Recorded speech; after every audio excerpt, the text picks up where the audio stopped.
Hello दोस्तों, मैं हूं पार्थ और आ गया हूं लेके इंटरेस्टिंग फैक्ट्स। क्या आप जानते हो कि स्पोर्ट्स बाइक के अंदर किक क्यों नहीं होती, या ये कि ऑन ऑफ के लिए यही सिंबल यूज़ क्यों किया जाता है? I don't know. कोई बात नहीं सर, जो चीज़ें नहीं पता वही तो बताने हम आते हैं। तो चलिए जानते हैं आज के वीडियो में।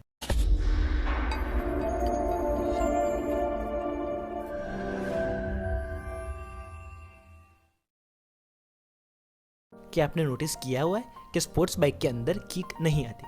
आखिर ऐसा क्यों होता है? चले जानते हैं आज उसके सारे रीज़न। पहला रीज़न है एरोडायनेमिक्स।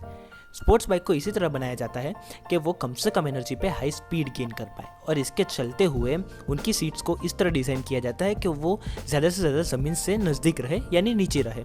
और इसके चलते हुए अगर उसमें किक इंस्टॉल की जाए तो एक राइडर को अनकंफर्टेबल फील होगा, और कोई कंपनी ऐसा नहीं चाहती कि उनका राइडर राइड करते समय अनकंफर्टेबल फील करे। तो ये था पहला रीज़न। चलो चलते हैं दूसरे रीज़न की तरफ। दूसरा रीज़न है बैलेंसिंग। स्पोर्ट्स बाइक को इस तरह बनाया जाता है कि वो हाई स्पीड पे शार्प टर्न्स ले पाए, और अगर ये कंडीशन में अगर हम उसमें किक इंस्टॉल करेंगे तो हो सकता है कि टर्निंग में ये किक की वजह से राइडर का बैलेंस बिगड़े और वो एक साइड टिल्ट हो जाए, और स्पोर्ट्स इवेंट में एक एक्सीडेंट्स भी टेक हो सकता है। और कोई कंपनी ये नहीं चाहती कि स्पोर्ट्स इवेंट के ड्यूरिंग राइडर उनकी बाइक राइड करते हुए एक्सीडेंट टेक प्लेस हो। तो ये भी रीज़न है कि किक ना इंस्टॉल करने का। तो चलिए हम जानते हैं अब हमारा तीसरा और आखिरी रीज़न है कॉस्ट कटिंग। जैसा कि हम जानते हैं स्पोर्ट्स बाइक वैसे ही बहुत सारी महंगी आती है क्योंकि उनका इंजन बहुत पावरफुल होता है, और अगर ये कंडीशन में फिर से हम लोग किक उसमें इंस्टॉल करेंगे तो इंजन को मॉडिफाई करना पड़ेगा और उस हिसाब से बनाना पड़ेगा कि वो किक से भी स्टार्ट हो पाए। तो इसमें और हज़ारों रुपये ज़्यादा ऐड हो जाएंगे। तो ये कम करने के लिए और कंपनी की कन्वीनियंस के हिसाब से भी कंपनियाँ बाइक में किक नहीं रखती। तो अब आप जानते हैं कि स्पोर्ट्स बाइक के अंदर किक क्यों नहीं होती। आपने भी नोटिस किया होगा कि ऑन और ऑफ के लिए यही सिंबल क्यों यूज़ किया जाता है। चले जानते हैं आज उसका रीज़न।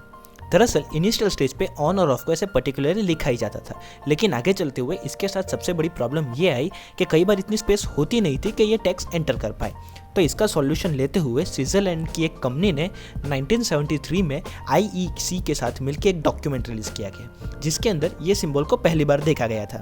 दरअसल ये सिंबल बाइनरी लैंग्वेज से अडॉप्ट किया गया है, जिसके अंदर ये वन जैसा सिंबल है उसका मतलब होता है ऑन, और यह सर्कल जैसा सिंबल है उसका मतलब होता है ऑफ। इन दोनों को कंबाइन करके ही ये सिंबल बनाया जाता है, और ये सिंबल वहीं पे यूज़ होता है जहाँ पे ऑन और ऑफ का फंक्शन एक ही बटन करता है, वहीं पे ये यूज़ होता है। तो आज आप जान चुके हैं कि ऑन और ऑफ के लिए यही बटन क्यों यूज़ किया जाता है। अगर आपको यह वीडियो इंटरेस्टिंग और अच्छी लगी हो तो please like, share and subscribe to my channel. Thank you for watching.